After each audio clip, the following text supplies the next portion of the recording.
What's up, everybody? Welcome back to the Geek Takeover. It is time for your friendly neighborhood Spider-Man review, breakdown, everything. It ended yesterday, so I'm going to give you my thoughts.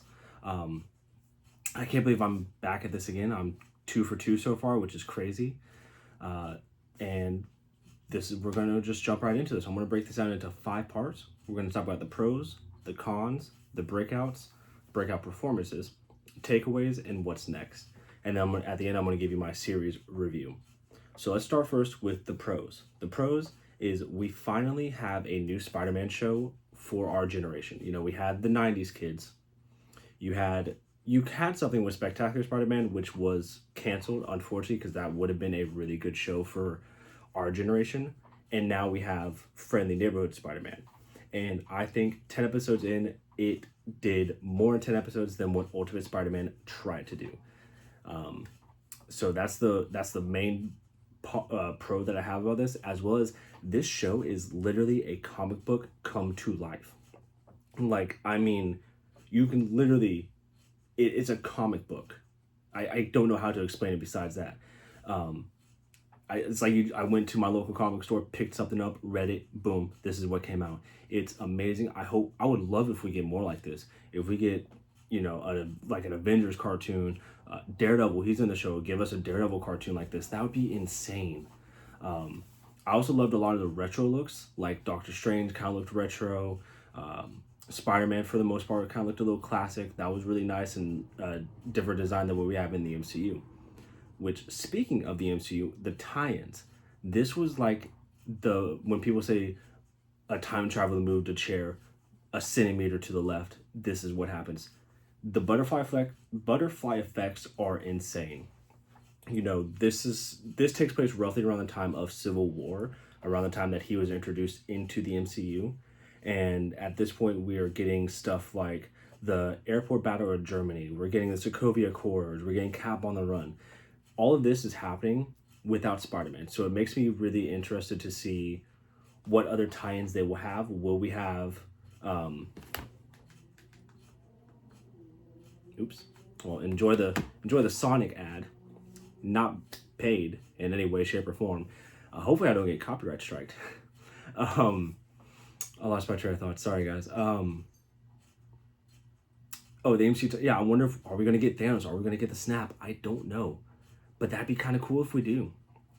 So that's kind of about the pros. And the characters. All the characters besides Spider-Man, all the background characters, side characters, whether it was Lonnie, who is probably my favorite character, Norman, who is probably my second favorite character because I love Coleman Domingo, Nico, Harry, Scorpion, all these guys, like, for side characters and background characters, basically in a Spider-Man show, they're well fleshed out and they don't feel like an afterthought. You get to experience an arc for each of these characters in these 10 episodes, if not more. And that, I think, is a very big deal. Which will lead me into my cons. There's not a lot. I'm a very optimistic kind of guy, so there's not a lot of cons that I have for anything. But for this, the one that comes to mind is Aunt May. I feel like in every other iteration of Spider-Man, whether it's Spider-Verse, the cartoons, the movies, she always feels like she is a big pivotal character, and she just didn't feel like that in this show. She felt like an afterthought. Just she was barely around, didn't really have any development. Did they really need her to be in there and have development? No, but it's kind of weird not having her around to be that emotional figure for Peter. Now, with the way episode 10 ended, with Richard Parker kept being there, maybe she'll be changed in season 2. Maybe she won't. I don't know, obviously. As well as going back to the animation and the comic book comparison I had. For the animation style, for being the first of its kind like this, it was a little weird to get used to, but once you did, it definitely was a good choice and a good decision, but it was not my favorite cup of tea. I'll admit, watching trailers, I was like, I'll watch it because I love Marvel, but I'm not excited for this, and I really do like this now. That pretty much honestly wraps up the cons. So like I said, I'm a very optimistic person. Hopefully, maybe in the future, when I do other stuff, there'll be more cons, but I don't really have much to dog on about the show. It was perfect. So now let's talk about what's next. So we have confirmation of season 2 and season 3 coming. At the end of episode 10, we have the symbiote. Basically, it's the symbiotes in this universe. I almost called it the 616 universe, which it's not. But we have the symbiote in this world now. How long is it until it joins Peter? Is it going to be soon? Is it in season 2? Is it going to be a season 3 thing? Yeah, that's something to keep an eye on. Norman T's the Green Goblin. That's also something to keep an eye on, whether that's going to be him or Harry. Maybe Harry gets the symbiote suit. We don't know. And let's see. We also just got confirmation today that Gwen Stacy is going to be in there, which at first I was like, ooh, that's cool. His first love interest. Sorry, Pearl. But his first love interest is now being introduced. But she's also introduced as Spider-Gwen, which I find that to be a really interesting choice because it makes me wonder, does that mean this is going to be like a Spider-Verse tie-in? Did she get bit by one of the spiders that Norman created? You know, where does she factor into all this? And it's only the second season they're already doing this, so I'm a little skeptic about that. So I guess we'll see what happens. And also going back to a topic that I talked about before, Richard Parker is alive. Don't know what this means. I'm not that well traversed in the Spider-Man lore, so I don't know what kind of storylines they could come up with. If you do know, please go ahead. Feel free to comment below. I would love to hear more. But it makes me go back to thinking about the Amazing Spider-Man 2 alternate ending where Richard Parker showed up to be alive and talked with Peter. Is this taking a little bit of inspiration from that? Is this what we could have seen in a TASM 3? I guess we'll have to wait, hopefully not too long, to find out with season 2, possibly season 3. So we talked about the pros, cons, what's next. Now I'm going to talk about the takeaways. What I took away from this series is it's Marvel loves their animation. They've hit 2 for 2 with this. X-Men 97, Friendly Neighborhood Spider-Man. Hopefully they'll continue to do more, but we will only see. And actually, I'm going to backtrack just a second because that's kind of what all I want to talk about with the that topic. But going back to what's next, I almost forgot. Uatu, the Watcher, showed up. Why did he show up? What if it's over? Is it? I don't know.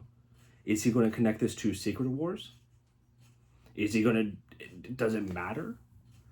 Because if he's going to connect it to Secret Wars, why is he not showing up in other projects? Or if this is going to connect to What If, why did What If Season 3 conclude as the final season for now? So I don't know if I should put that as a pro or a con. You know what? Editor, we can put this as both, a pro and a con. Now for my favorite part, the breakout performance. I think the best character, hands down, was Lonnie Lincoln. This man's story arc was so touching, so heartwarming. It made you feel things that you never felt before. His story was extremely relatable. He just wanted to help his family and be good for his brother and get his brother out of trouble. And doing so takes him down a dark path where we go from rooting for this man and being happy that Peter has a friend and he has a friend to seeing him and being like, hey, I know that guy because either that guy was me or I know that guy because he's my neighbor, my friend, whatever. And to now he's going to be, you know, who we know and love, know and hate as Tombstone, the bad guy.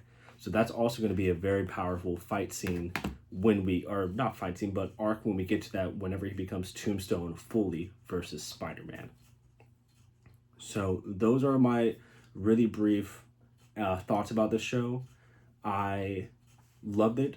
Overall, out of a 10 rating, I'm going to give it a 8 out of 10, I think. Yeah, I feel pretty confident with 8 out of 10.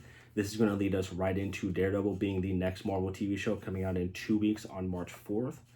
Once that is concluded, I will probably do a review on that. Or maybe I'll do it every other episode. I don't know yet. We'll just see how this goes. In addition to that, later this year, we have movies like Fantastic Four, The First Steps, Superman, Jurassic World, Rebirth, Thunderbolts, with an asterisk. So there are a lot of exciting things coming this year. Hopefully you guys will join me on this journey, and I thank you so much for your time in watching this video. Much love. Please consider subscribing and dropping a like and leaving a comment letting me know what you think, or if you hate this. I will take all comments. I promise I won't cry if you hate it. I promise I won't. So yeah, without further ado, love you guys. Have a good night. Enjoy. Stay safe.